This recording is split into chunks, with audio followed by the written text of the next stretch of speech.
right-hand man for flagrant and egregious human rights abuses and brutal state-sponsored censorship in North Korea. Two big issues that are clearly good ones, good moves for the president tonight that you haven't maybe heard that much about today in the reporting. Marc Thiessen joins me now, American Enterprise Institute scholar and Fox News contributor.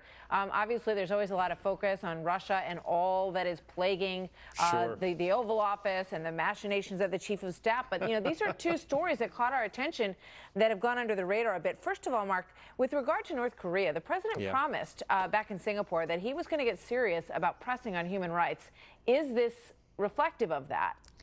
Well, it's reflective of a broader strategy, which is to be tough but willing to talk. I mean, it doesn't get a lot of attention, but I mean, as you pointed out, he just imposed these sanctions on basically 3 people in Kim Jong-un's inner circle, which is obviously not going to make them happy. In August, he imposed sanctions on Russian companies that were violating sanctions and helping North Korea evade those sanctions, closing off a loophole in the sanctions that were allowing them to pull in hard currency. In November, he restarted the small-scale military exercises with South Korea, which is taking back something that he had given Kim during the Singapore summit. So what he is doing is he's willing to talk, he's willing to sit down at the table, but he's putting the squeeze on them economically, diplomatically, and he's making clear he's not going to play the game that all of his predecessors did, which is we'll give you you make some symbolic, meaningless concession by blowing up a water tower and we'll give you billions of dollars. Those sanctions are not coming off until North Korea completes, as this is their words, completes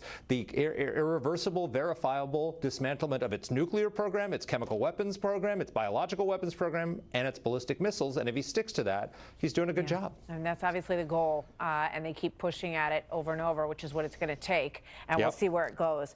With regard to China, you know, the markets have been having roller coaster nausea basically all week, and a lot of it comes from the trade issue, some of it comes from interest rates and outlook. But this is a pretty big development. When China takes their tariffs on U.S. autos from 40% down to 10%, that looks like they're starting to blink a little bit. They are, and that's because, again, Donald Trump is coming into these negotiations from a position of strength. Look, China is an economic predator. They steal our intellectual property. They force American companies doing business in China to hand over technology. They put both tariff and non-tariff barriers that prevent American companies from doing business fairly, competing fairly in dozens of sectors of their economy. And so what past presidents used to do is they'd file a complaint with the WTO. And what Donald Trump did is he came in and said, no, we're not playing that game anymore, just like he did with North Korea, and he said we're going to put on 10% sanctions on $200 billion worth of Chinese products, and oh, by the way, if you don't capitulate, we're going to raise that to 25% next year.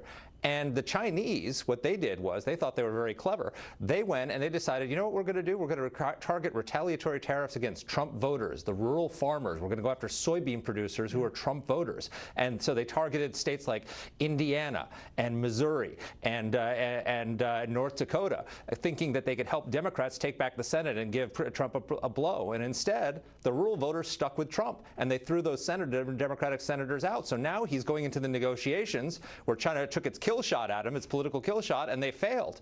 And so he's in a position of strength, and he's telling them, he's giving them a message which the markets don't like, but which China understands, which is, I'm perfectly happy with tariffs. I'll have a deal. If you want a deal, we'll do a deal. If you want to do tariffs, I'm a tariff man. And that freaks out the markets, but the reality is that only if China understands that will they cave in and start behaving properly. And so he's got to get that message across, even if the markets don't like it. And short term, you know, business folks and the markets get very nervous about this, but in the same breath, across the board, executives that I talk to say, well, he's not wrong.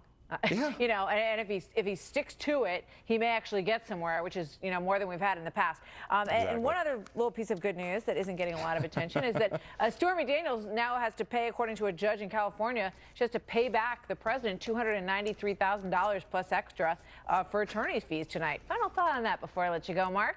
Yeah, that's good news for President Trump. And look, I mean, this whole Stormy Daniels thing, it's like we had the Mueller probe was supposed to be about Russian collusion. Remember when Russian collusion was the issue? And now it's about porn star payoffs and the Trump Organization and campaign finance violations. Guess what? I got news for you. Donald Trump is not going to be impeached because of porn star payoffs. It's not going to happen. If Democrats try to do it, they're going to pay a terrible political price in the 2020 elections. Marc, thank you. Always great Thanks, to see Martha. you. Marc Great to Thiessen see you tonight too. from Washington. Coming up next, why NASA feels